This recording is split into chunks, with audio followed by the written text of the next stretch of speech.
The Michigan 500 is brought to you by Budweiser. Fresh, pure, natural, proud to be your bud. By Haviland Formula 3 Motor Oil. Add more life to your car. And by Goodyear, #1 in tires.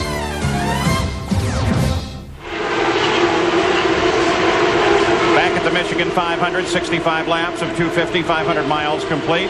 Nigel Mansell leads the race, followed by Mario Andretti, his teammate, Raul Boesel in third.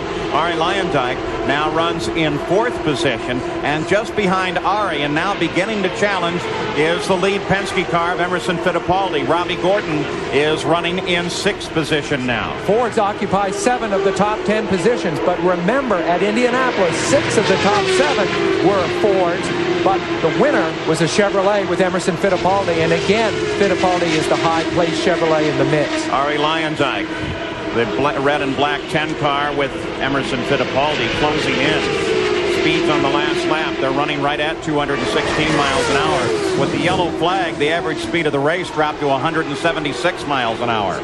Yeah, there's Emmo on the right. There's Luyendyk on the left. They're really trying a lot harder right now than you think they would kind of in the middle of the race.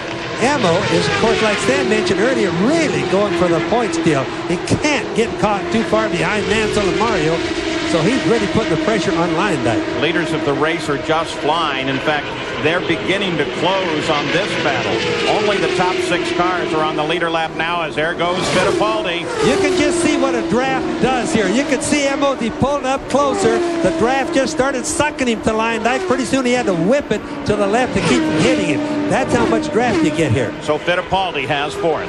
Yes, but as fast as these two men are going, right behind them on the racetrack, just 6 seconds back, is Nigel Mansell, about to put them both a lap down. That's how fast he's going. Here he comes. Those 2 cars of Fittipaldi and Luyendyk are just ahead of him up the road. Back with the leader, Nigel Mansell, having never raced here at Michigan International Speedway or on any high bank speedway before. We asked Nigel if he'd undergone any kind of special preparation for this race. I watch film of every single race we go to, and I think the greatest thing that's happened to me before this race is I spent 4 days with a great friend, with Greg Norman and Laura and children. And, we had a wonderful number of days fishing and messing around. And that's conditioned me pretty good because I got my mind sort of clear of a lot of things, and I've come here totally refreshed now, and hopefully for the next number of races we'll be able to sort of get back really up to speed and then do some good dogfighting. He enjoys a very special relationship with golfer Greg Norman. You know, it's almost as if the pressure of leading the championship, which he has done since Long Beach, he led it, of course, by winning the first race, slipped back of Mario Andretti at Phoenix, and then led the whole way until Emerson Fittipaldi notched him. Now he's like back in the fighting Mansell mode, trying to get back in the lead. Ari Luyendyk and Robbie Gordon as they battle. Luyendyk's had his problems here today. It is a battle to try and obtain 4th place. Fittipaldi is just ahead of this group. There's Gordon, there's Luyendyk, and Gordon just sailed on past.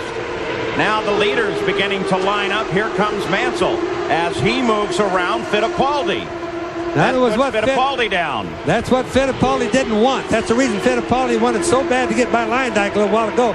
But it didn't work, Paul. I'll tell you, at no time in this season, here comes Emerson down, have we seen a car as superior as Mansell is right now. Emerson Fittipaldi slowing down, heading for the Penske pits. He pulled off the pace quickly. Luyendyk and Gordon sailed past him in their battle, and now he comes in for a stop. The tires come off. They don't look for the cowling, so it shouldn't be a mechanical problem. Apparently, these tires just went away very quickly on him. The crew checking tentatively at the right rear of the car. Couldn't see any adjustments. He just needed tires. They most likely changed the stagger on the tires. Stagger, the relationship of the diameter of the right outside tire to the inside. Why would they have to change that at this point?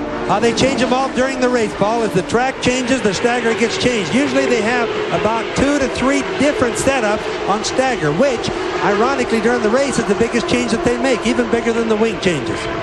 Let's go pit side and Gary Gerald. Paul, the word from the crew that just serviced Fittipaldi, Emerson felt like something was going away at the back. The crew made a quick inspection while they changed the tires, topped him off with fuel, did not find a problem. He's now back out there. We'll see how it handles from here. Well, of course, with the possibility of a tire problem or some kind of suspension or chassis problem hanging over your head on this very fast and dangerous track, you're probably smart to come in, even if it drops you down a little bit. Nigel Mansell with Arie Luyendyk, the 5th place car, just ahead of him. And very quickly, I suspect, Luyendyk will go a lap behind the leader of the race. Well, Mansell, for example, just a few laps ago, there he goes right by Luyendyk. It makes it look awfully easy, even though they're both Fords. But he just turned 225 miles an hour when his fuel tank was still kind of full. Now, that's good speed with a full load of fuel. Not exceptionally good when it's kind of empty, but full, it's a bunch of speed. He's running laps at 221 miles an hour right now. And then they call him Lionheart, the Italians. El Leone, he is so strong. He comes here within just a few laps. All of a sudden, he's running at record pace. And Raul Boesel, who now runs in 3rd place. Jack Arute has an update.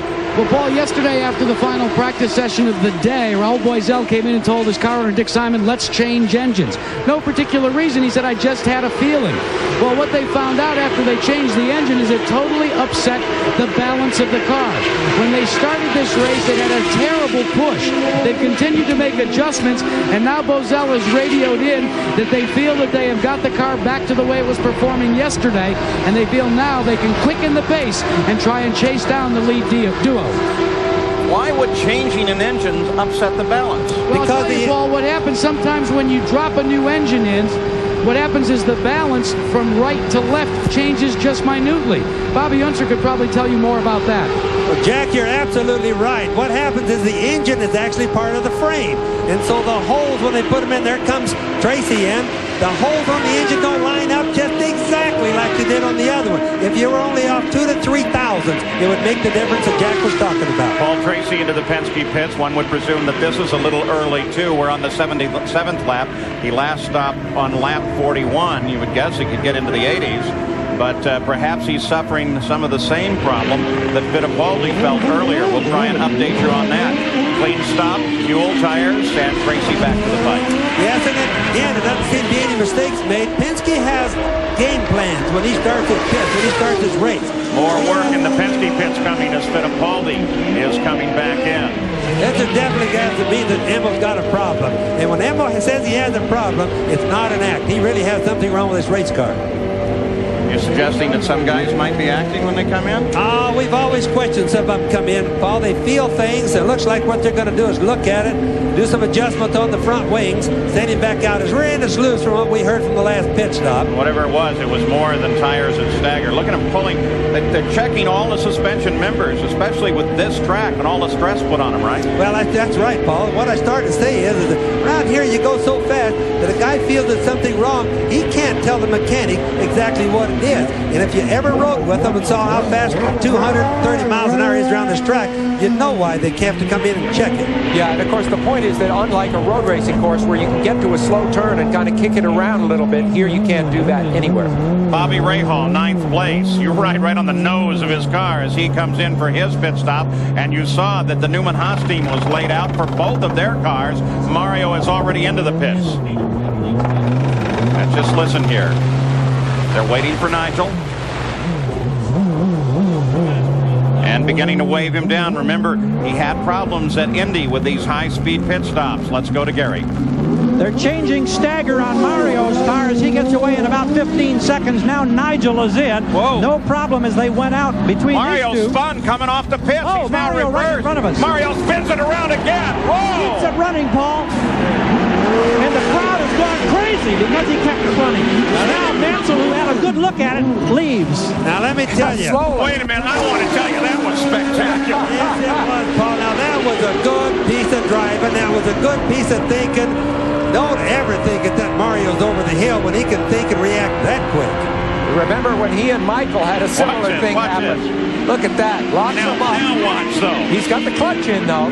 He can't turn the car around otherwise. So look what he did, just like he was on water or on the snow, and lit perfectly. Now that that's really some credit for him. Remember, he used to be able to do that on those Formula One tracks where the guardrails are on both sides of narrow streets. He had room here, but he showed his skill. Not that I'm suggesting he should retire, but should he ever? He's got a place as a stunt driver. There's no question about it. Well, you know, Paul Newman raced in the Trans Am the other day. He's 68, and he said to Mario, I did okay. Mario said, you know, I think that just extended my career 10 years. Now look at all four wheels are locked up. Now watch him kick the clutch. Rev the engine up, pops the clutch. He knows where to quicken. He releases the brake, releases the power. Now he takes off again. I'm telling you, that guy knew exactly what he's trying to do. And he was in desperation. Yeah, that's kind of a bootleg turn. He'd be good at parallel parking or, you know, escaping the run runners.